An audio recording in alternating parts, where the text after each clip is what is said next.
Loué soit Jésus-Christ. Alléluia. Ma chère Laurence, je suis heureux de vous accueillir et de recevoir votre témoignage. Vous avez donc été baptisé, et vous avez reçu un catéchisme, mais ensuite vous vous êtes converti à l'islam et puis vous êtes revenu à la foi chrétienne. Alors j'aimerais bien, si vous voulez bien, que vous puissiez nous raconter votre histoire, pourquoi vous êtes converti à l'islam, pourquoi vous êtes devenue ensuite chrétienne. D'accord. Je n'ai pas reçu d'éducation chrétienne dans ma famille et je suis finalement arrivée à l'adolescence avec un mal-être, vraiment un mal-être et un mal de vivre. Je me dis, mais à quoi ça sert d'être vivante?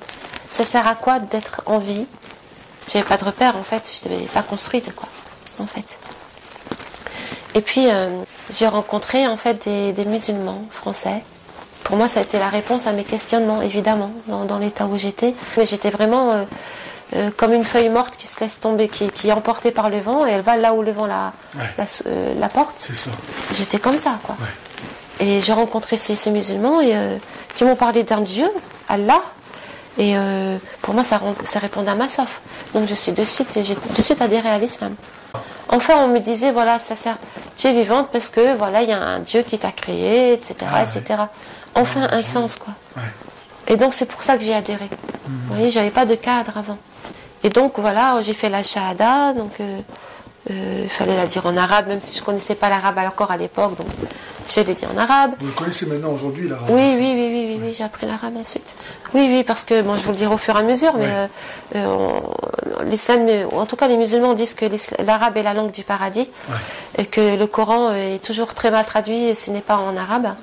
Et une prière dite, les 5 prières musulmanes dites en français ne sont pas valides, donc on est tous forcés d'apprendre l'arabe. Et l'Africain, l'Indonésien, l'Indien, le Pakistanais qui apprend le Coran par cœur depuis des années et des années dans le monde musulman, le connaît par cœur mais ne sait pas ce qu'il dit. Et puis on me dit, il faut que tu portes le hijab, le voile, comme ça à l'époque. D'ailleurs, vous avez des photos, on va montrer ça à nos spectateurs. Vous voulez commenter les photos? Bah écoutez, là c'était donc ma première année dans l'islam et j'étais partie en Tunisie quelques mois. J'étais dans un village entre Sfax et Gabès. D'accord. En Tunisie. Et là, donc, on vous voit jeune... Et là, c'est quelques années plus tard, en fait, voilà. Donc, je suis entrée dans l'islam à 21 ans. Je me suis mariée à 23 ans et ma fille, Maria, est née à 25 ans. Et donc là, c'est 4 ans après mon entrée dans l'islam. Je me suis mariée 1 an après ma conversion à l'islam avec un Pakistanais, pratiquant, bien entendu, c'est évident. D'accord. Voilà.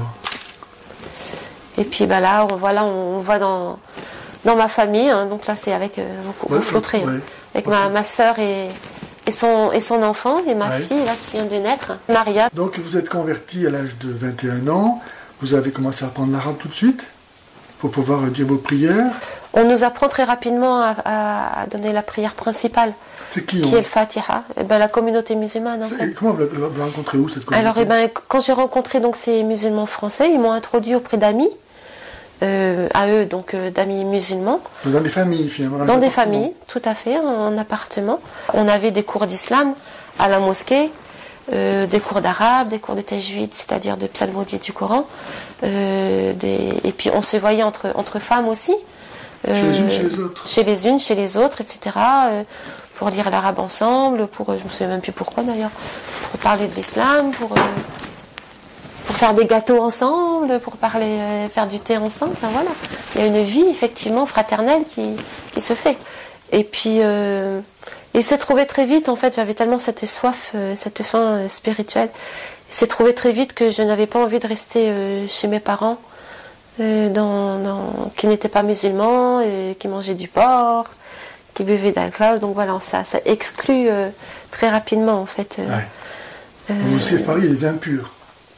Oui, j'ai pris les adresses des associations musulmanes de France et je leur ai écrit à toutes en disant ben voilà, je suis musulmane fraîchement convertie, je voudrais vivre dans la communauté musulmane, mes parents ne sont pas musulmans et je cherche un travail dans la communauté musulmane pour pouvoir rester parmi vous.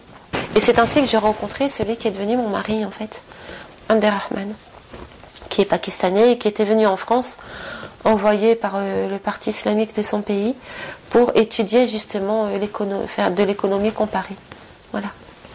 Et il m'a emmené en Angleterre, on a fait connaissance avec une maison d'édition avec qui j'ai commencé à faire de la traduction. Voilà, et puis peu après, on s'est mariés. D'accord.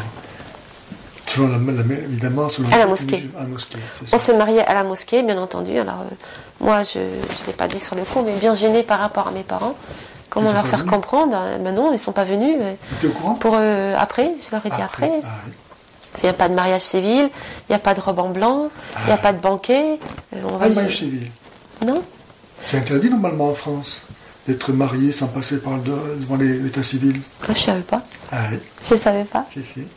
Et en fait, un an après, on est parti au Pakistan parce que il est Vous êtes marié à la mosquée, oui. Et donc ça veut dire que l'imam, certainement consciemment, savait qu'il a enfreigné les lois de la République. Je ne sais pas. Bien sûr, c'est interdit. J'étais prête à obéir à tous les ordres et préceptes d'Allah, parce que pour moi, il était la réponse à mon mal-être. Et donc, j'ai eu aucun problème. On m'a dit très vite, il faut que tu mettes le voile parce que c'est écrit dans le Coran. Effectivement, je l'ai vu dans le Coran. Il dit aux femmes des croyants de rabattre sur elles leur grand voile, ce sera mieux pour elles, etc. En arabe plus tard et tout. Donc, j'ai mis le hijab sans problème, quoi. On m'a dit, il faut faire 5 prières par jour, parmi les prières obligatoires. Oui. Bien sûr, j'ai vite appris à prier, etc. Il faut dire qu'à l'époque, j'ai fait partie des premières françaises à mettre le hijab, à être musulmane. Il y en avait quand même aux USA, etc. Mais en France, dans les années 80, c'était pas encore trop courant. Et donc quand les musulmans voyaient une française musulmane, vraiment avec le voile, habillée, etc., pour eux, c'est sûr, elle va au paradis. Donc voilà, on avait un petit peu quand même un prestige, entre guillemets, mais pour la vitrine, parce que dans la communauté, au fur et à mesure que j'avance, donc dans les années, dans la vie de la communauté musulmane, je m'aperçois qu'il y a un racisme musulman envers le français. Si on n'est pas de sang arabe, on comprendra bien toujours moins que le musulman de souche. C'est évident. Et puis petit à petit, oui, on comprend qu'effectivement on est sauvé, sauvé c'est un terme chrétien, mais ne va au paradis que celui qui admet que Allah est le seul Dieu et que Mohammed est son prophète. Et quiconque ne professe pas cette foi musulmane est bien entendu par conséquent kafir, athée, et est voué au feu de l'enfer et au châtiment dans la tombe. Il n'y a que ça qui peut nous faire aller au paradis d'Allah. De reconnaître qu'il est le Dieu unique, qui n'a pas d'associé, qui n'en a pas d'autre, et que Mohammed est son prophète et le sceau des prophètes qui termine la prophétie, que tous les prophètes mentionnés avant ont annoncé le prophète Mohammed. Et de croire que la Torah, l'évangile, etc.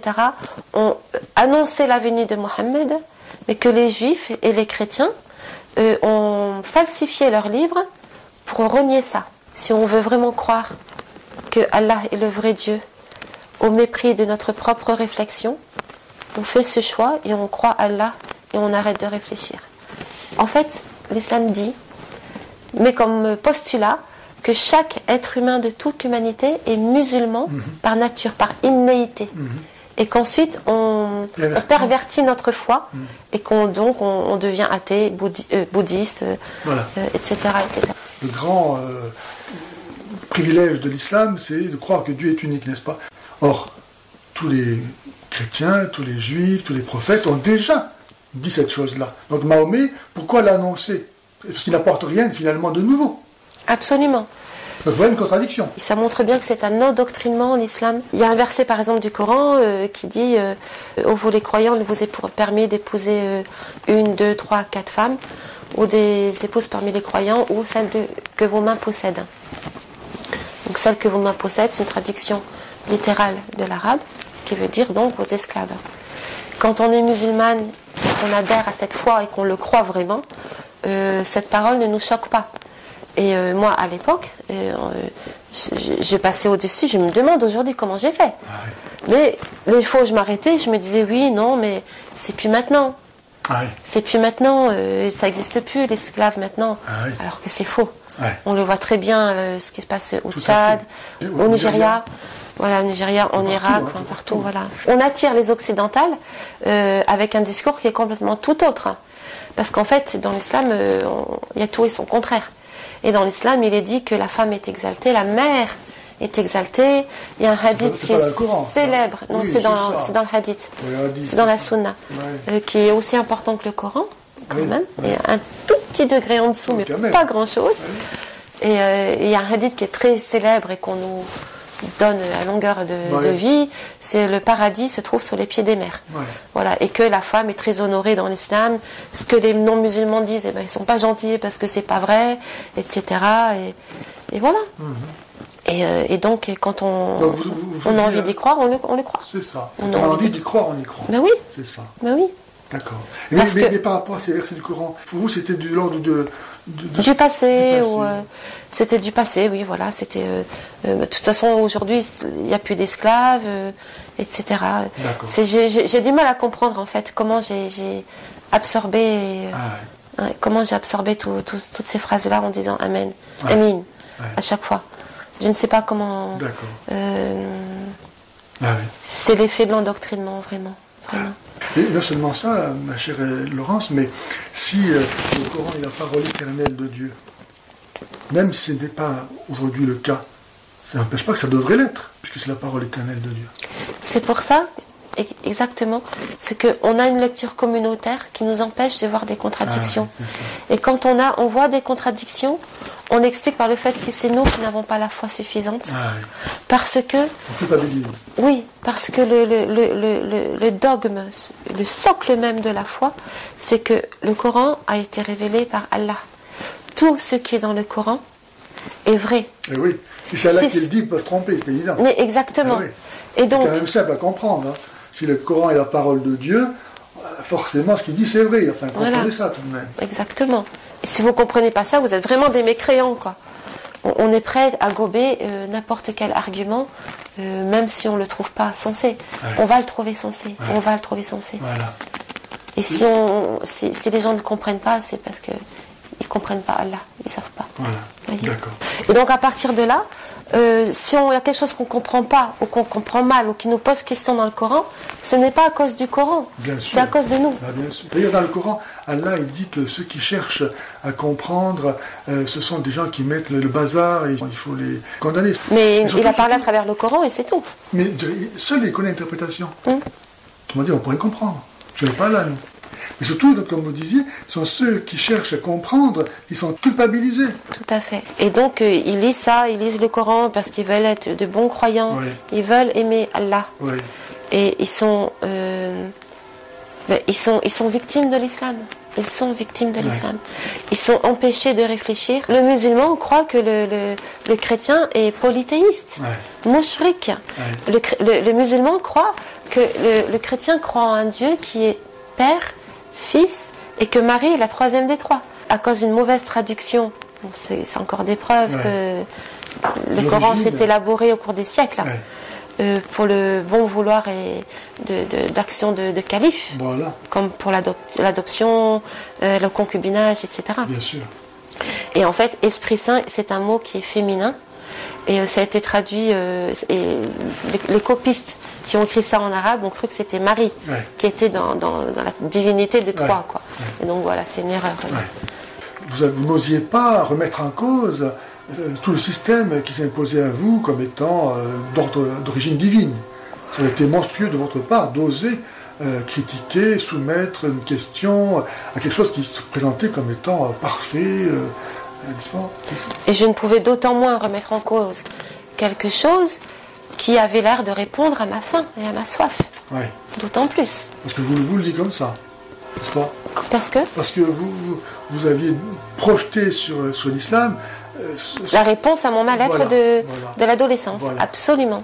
Absolument. Je comprenais que dans l'islam, il y avait des repères, il y avait un cadre, il y avait un but, une explication de la vie, etc. Donc pour moi, ça allait. Donc j'étais la première à rien remettre en cause.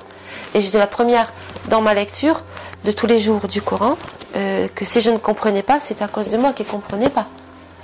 Et d'où ça m'a donné encore plus la motivation d'apprendre l'arabe également. Vous voyez ? Et d'obéir à tout ce que Allah disait. Est-ce que vous pouvez nous dire quelque chose en arabe ? نعم كما تحبي يعني الفاتحة سورة الفاتحة أعوذ بالله من الشيطان الرجيم. Ça fait longtemps hein. بسم الله الرحمن الرحيم الحمد لله رب العالمين الرحمن الرحيم مالك يوم الدين إياك نعبد وإياك نستعين اهدنا الصراط المستقيم صراط الذين أنعمت عليهم غير المغضوب عليهم ولا الضالين آمين. Merci. Vous le dites plus ça maintenant. Ah non alors. Bon, très Ah non alors.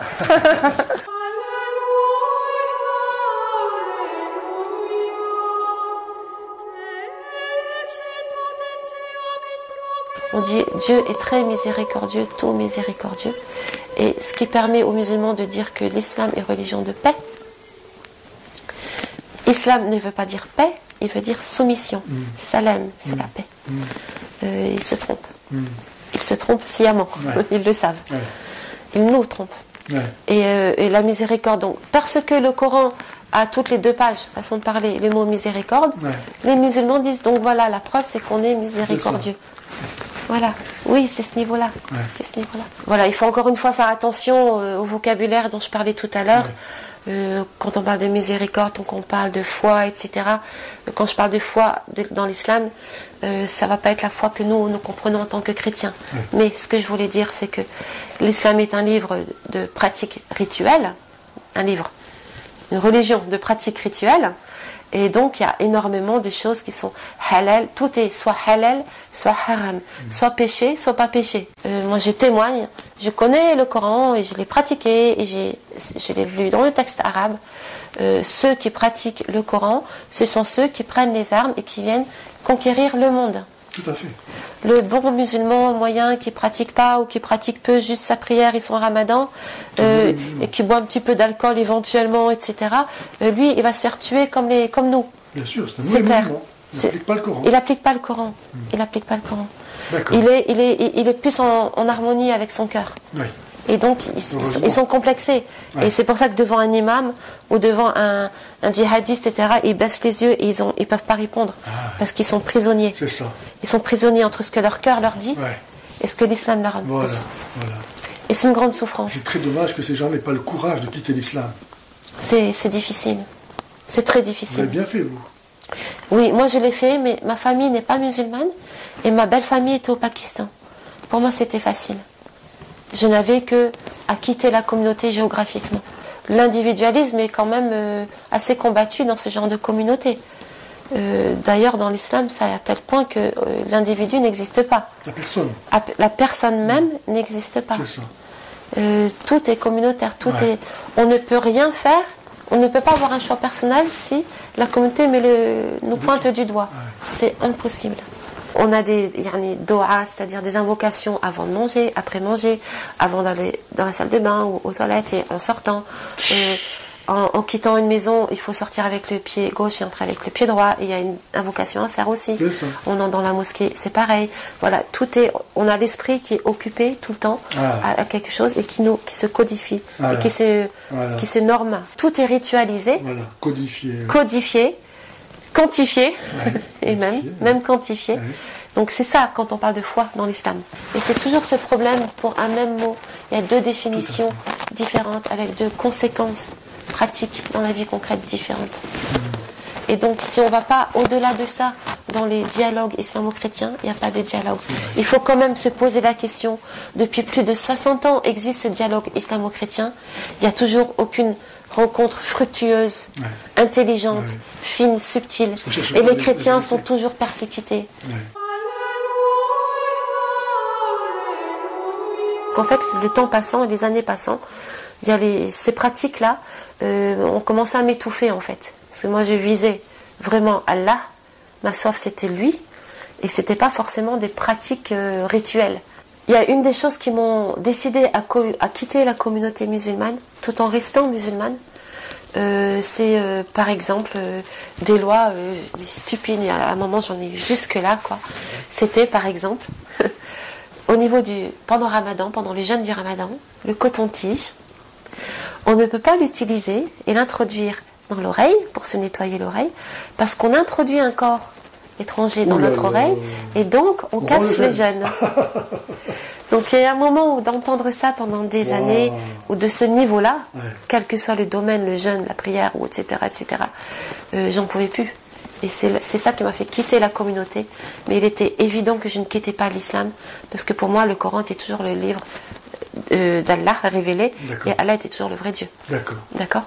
Et pendant ces années, en même temps, j'étais convaincue du Coran.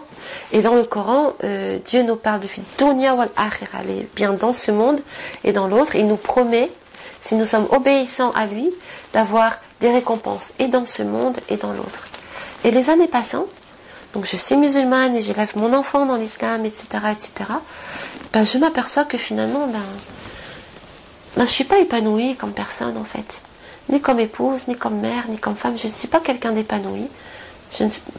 Non, finalement, je ne suis pas heureuse. Ah oui, vous réalisez ça comme ça Alors, ça se dit en une demi-seconde, mais le concevoir et oser le penser et oser réfléchir dessus, mais plusieurs mois. Mais plusieurs mois. Mais oui, au bout de plusieurs mois, je me dis, mais oui, c'est vrai, en fait, je ne suis pas heureuse. Qu'est-ce qui se passe? Pour résumer, au bout de 11 ans à peu près, j'étais partie à Château-Chinon, un institut islamique, pour apprendre tafsir, le commentaire du Coran, l'arabe, la talmoudie, la législation, à fond. Et puis finalement, à la fin de cette année-là, j'ai décidé de casser mon mariage avec mon mari parce que j'étais vraiment, définitivement malheureuse. Et que je ne pouvais plus respirer, je ne pouvais plus continuer comme ça. Lui, son métier, c'était pour Allah qu'il faisait, comme on dit en arabe, fi sabilillah, sur le chemin d'Allah. Et donc, il faut tout accepter. Et si moi, l'épouse, j'accepte pas, je ne suis pas une bonne épouse, je ne suis pas une bonne musulmane. Et donc, j'ai entendu et accepté et obéi à ce discours pendant des années, jusqu'au moment où c'était SOS. Je ne pouvais plus. Je ne pouvais plus vivre, je ne pouvais plus respirer. J'étais malheureuse et j'avais un héritage à donner à mon enfant. J'étais devenue mère entre-temps. J'étais obligée de faire avec la réalité de ma vie. Donc pour lui, c'était un gros choc parce que pour lui, c'était même pas concevable de divorcer et encore moins que ce soit sa femme qui demande le divorce. Pour lui, c'était très difficile. Et comme je vous disais au début de la conversation, nous sommes, les occidentales sont attirées dans l'islam avec des promesses. La femme est un bijou dans l'islam, elle a une place très honorable, etc. Et ne croyez pas les non-musulmans qui disent que la femme n'a aucun droit.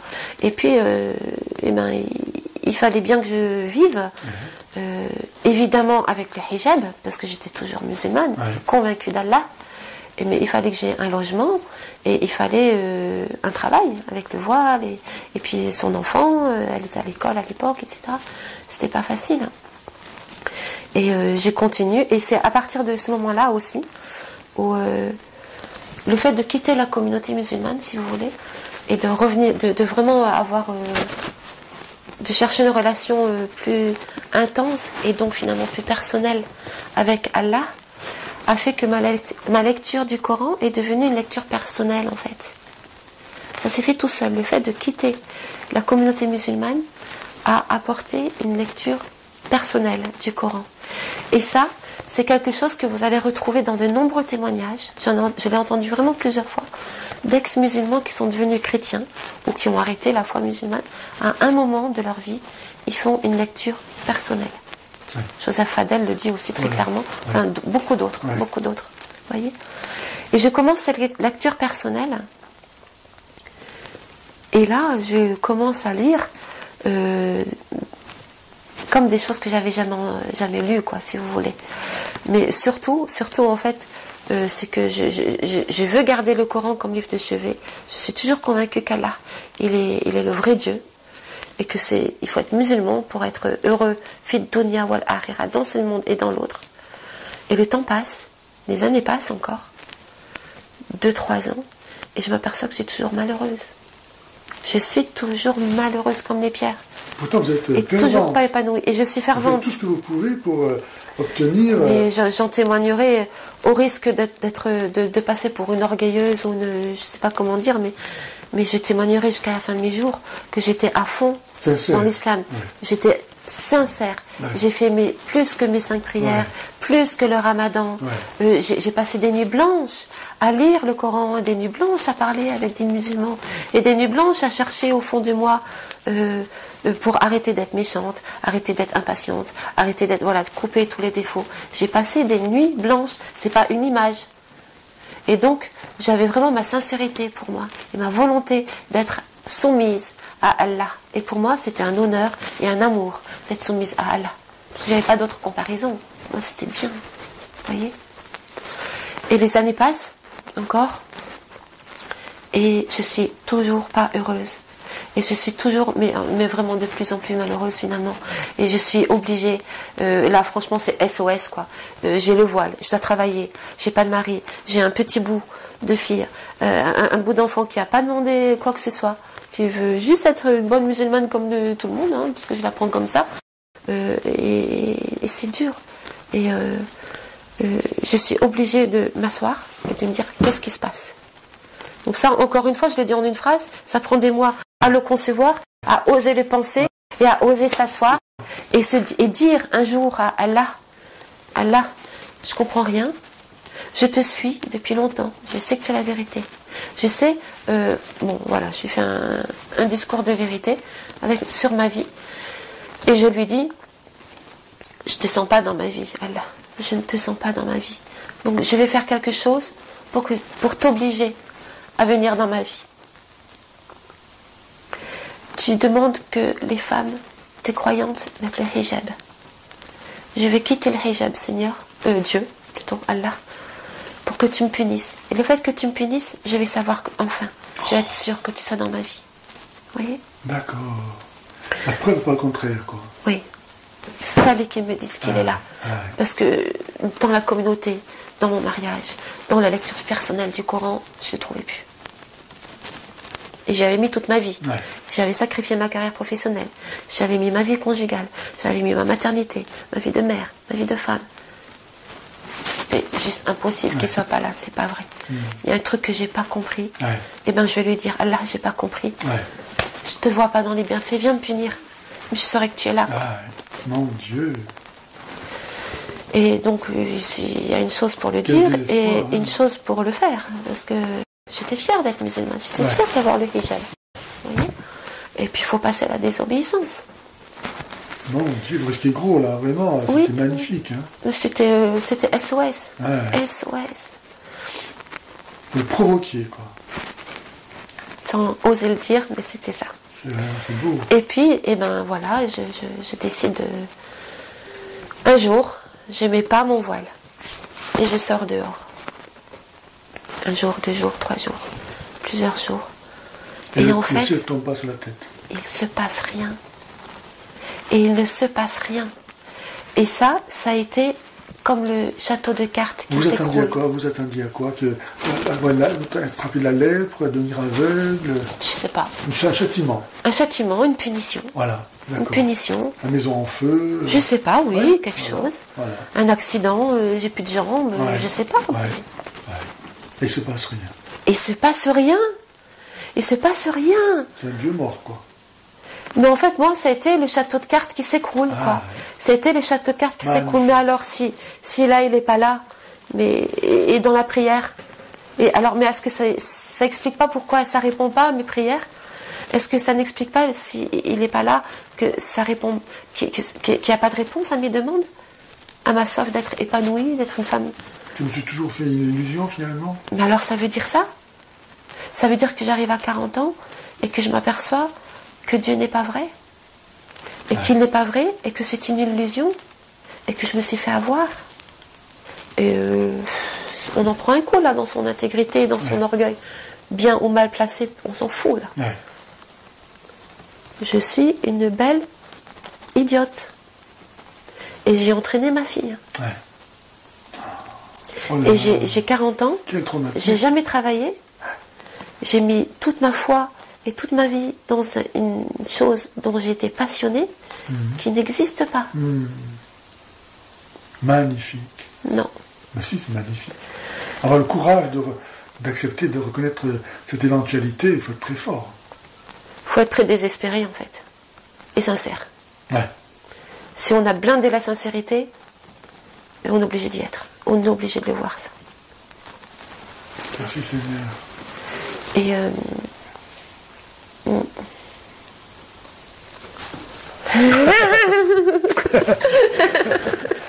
Alléluia. Merci.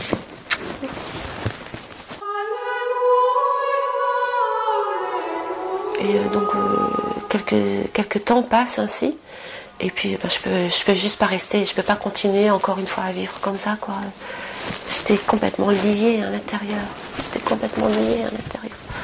Et le mois d'août arrive, et le mois d'août c'était mon mois de congé. Et mon enfant Maria, ma fille, est partie en vacances chez ses cousins, cousines. Et donc le mois il était pour moi. Il fallait absolument que je fasse quelque chose, en fait. Je pouvais pas continuer à vivre comme ça, et il fallait que je vive. Et donc j'ai regardé sur internet. J'ai trouvé au fin fond de la forêt des Landes, dans un petit village, un lieu en fait qui était tenu à l'époque par un prêtre et par une religieuse d'une communauté, je ne sais plus qui. Et en fait, ils ont un lieu et ils accueillent des gens qui font des stages de thérapie personnelle, thérapie de couple, enfin, je ne sais pas quoi exactement. Bon, jusqu'à maintenant, j'ai pas trop compris, mais ça m'est égal. Et donc, ok, je m'inscris à ce stage, c'était 1 semaine. Et puis le prêtre nous fait faire le tour de nos chambres, et puis du lieu où se passera le stage, et où on mange, etc. Et puis à la fin du tour, il nous dit, bon voilà, ben, moi je suis prêtre, et donc je célèbre la messe tous les jours à 18h. Et pour ceux qui veulent venir, eh ben, ils viendront, ils peuvent venir, qu'ils viennent, vous voyez. Et ben, étonnamment, moi je dis pourquoi pas. Et je dis étonnamment parce qu'il fallait m'amener n'importe quelle personne croyant en Dieu. Musulman, chrétien, bouddhiste, peu importe. Ils me disent qu'ils croient en Dieu, mais j'avais tous les arguments, parce que blindé de sincérité et de recherche, pour leur dire, mais il n'existe pas ton Dieu, tu te fais avoir. Va-t'en, et ne parle pas d'un Dieu qui n'existe pas. Ça y est, j'ai donné, moi, et j'ai un enfant à nourrir. Vous voyez? Et là, étonnamment, le prêtre dit qu'il veut vienne, et étonnamment, je dis, ben ouais, pourquoi pas. Et là, en fait, le Seigneur a commencé à travailler. Mais je ne m'en suis pas rendu compte de suite, en fait. Le prêtre commence à dire la messe, mais en fait, j'ai absolument aucun souvenir. Et pourtant, j'étais vraiment là. Mais j'ai aucun souvenir parce que, tout simplement, de façon absolument normale et tout simplement, en fait, je sens, je ressens, et je m'aperçois que je suis absorbée dans une présence, une force de présence, et c'est une force d'amour, mais en fait c'est tellement, c'est la présence elle-même qui est l'amour, en fait. Et cette personne, cet amour, une force d'amour, je sais que c'est Jésus-Christ. J'étais dans la joie, j'étais dans la joie, mais parce que toute ma vie a un sens, ça veut dire. Toute ma vie a un sens, et je suis sauvée. Quel sens? Parce que Dieu est. J'ai cru un faux Dieu, mais le vrai Dieu, il m'a toujours écouté, il m'a toujours entendu, et il est venu. Pendant plus d'un an, j'ai jubilé de joie jour et nuit, quoi. J'étais juste dans la joie. J'étais juste dans la joie. Mais si, je savais pourquoi. Parce que finalement, le vrai Dieu, il existe. Il existe, et il m'aime. Et il veut bien être dans ma vie, et il veut bien que je sois dans sa vie. La messe. C'est une grâce. Ah, ouais. C'est une grâce. Et aujourd'hui, vous croyez la même chose? Mais oui. Mais oui, comment? Vous n'êtes pas trompé une nouvelle fois? Ah, mais ça m'est venu. Hein. Cette question-là m'est venue. Cette question-là m'est venue. Et comment vous avez alors résolu le problème? Tout d'un coup, il me vient une peur viscérale. Et pourtant, tout ce que je viens de raconter là, c'est indélébile, c'est inscrit. Ouais. Je veux dire, vous l'avez pas inventé. Je l'ai pas inventé. Je me suis pas imaginé. J'ai été chercher, hein. J'ai été vérifier. Ça vient de moi. Qu'est-ce qui se passe, etc. Hors de question que je croie une seconde fois et de me tromper. Et justement, j'ai cette peur là qui vient, mais une peur qui me prend comme ça, quoi. Mais si je me trompais encore, ouais, c'est bon, conne une fois, mais pas deux, quand même, pas. Ouais. Non. Vous voyez, c'est pas possible, quoi. Et en même temps, il s'est passé ce qui s'est passé là avec le Christ. Il est venu comme ça dans ma vie, donc ça, je peux pas le retirer. C'est obligé, c'est un fait, ça. Ouais. Mais en même temps, tout d'un coup, j'ai cette peur qui me vient là. Et l'Esprit Saint nous conduit. Et l'Esprit Saint nous conduit. Et il me fait rencontrer une personne qui s'appelle Pierre Perrier.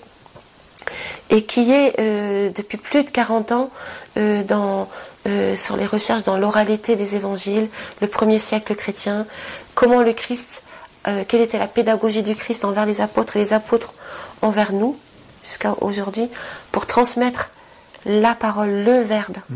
Vous voyez ? Et voilà, et l'oralité évangélique, et la source apostolique de l'Église, etc. Et il se trouve que pour moi, c'était important de rencontrer cette personne, et surtout les résultats de ses recherches, jusqu'à aujourd'hui, parce qu'il me fallait du concret, moi. Il me fallait du concret. Il fallait que ça s'incarne dans ma vie, il fallait que ce soit matériellement, historiquement vérifiable. Je ne prenais pas un autre risque, hors de question. Donc maintenant, vous cherchez des arguments rationnels. Rationnel, oui, absolument.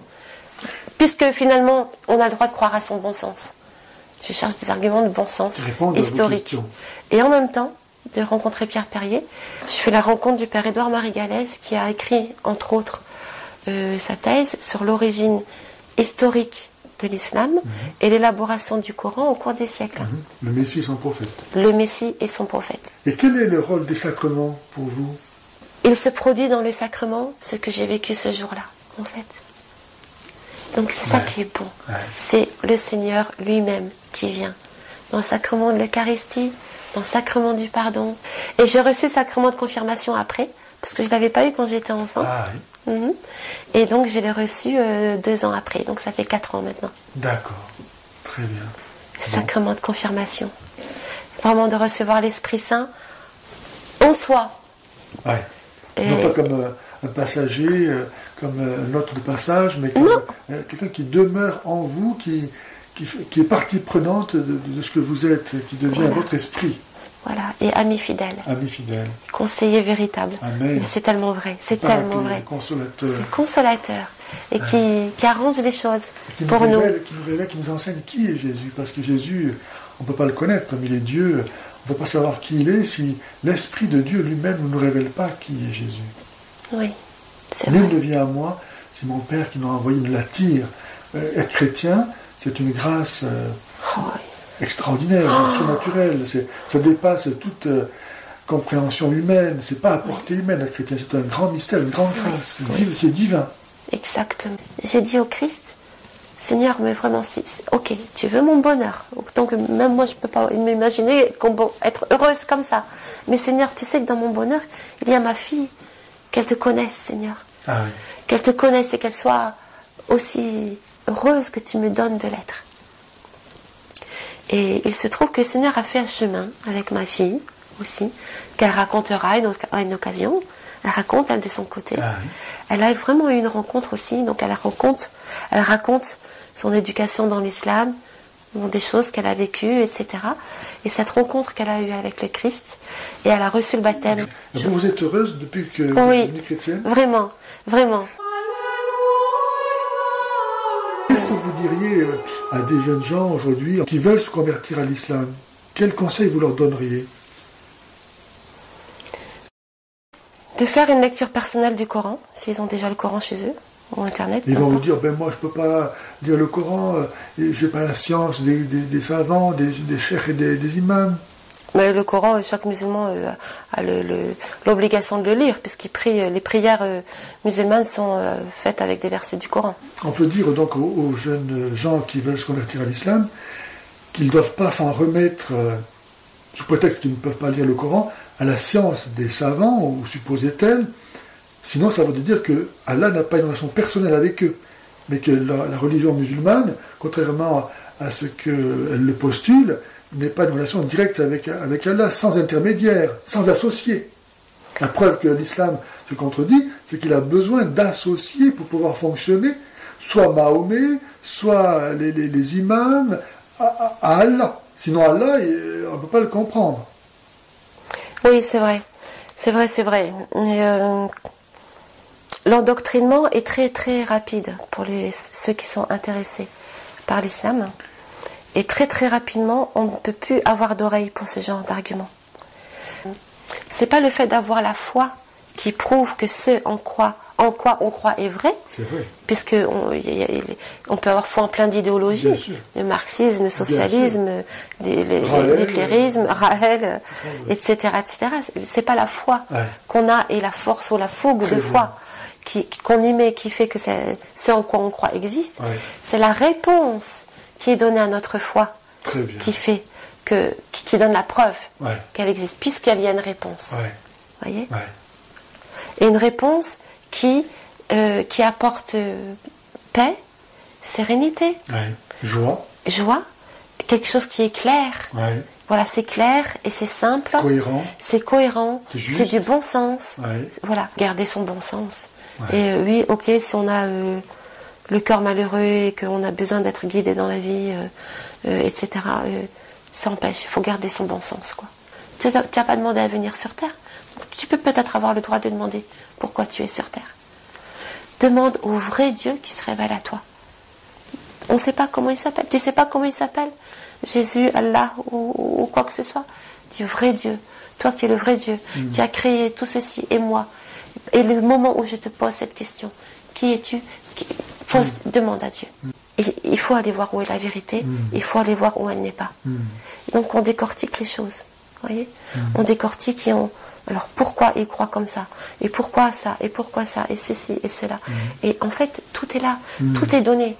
À l'ère d'Internet, on a vraiment des résultats et convaincants maintenant. C'est pas pour rien que l'Arabie Saoudite a interdit les recherches archéologiques ou scientifiques sur son sol. Exactement. L'histoire change à partir de la venue historique du Christ. Donc avoir le sens de l'histoire et de garder la perspective de la venue en gloire du Seigneur. Parce que chacun est concerné par la venue en gloire du Seigneur. Laurence, je vous remercie de votre entretien. Merci de ce témoignage. Merci à vous. Et nous prions pour que d'autres jeunes gens, jeunes filles qui suivent le même chemin que celui que vous avez suivi puissent, d'une façon ou d'une autre, et peut-être par votre témoignage, avoir la grâce de rencontrer eux aussi le Christ, qui est le seul chemin, la vie et la vérité. Amen. Si les gens savaient qu'ils vont en enfer, ils donneraient leur vie au Christ.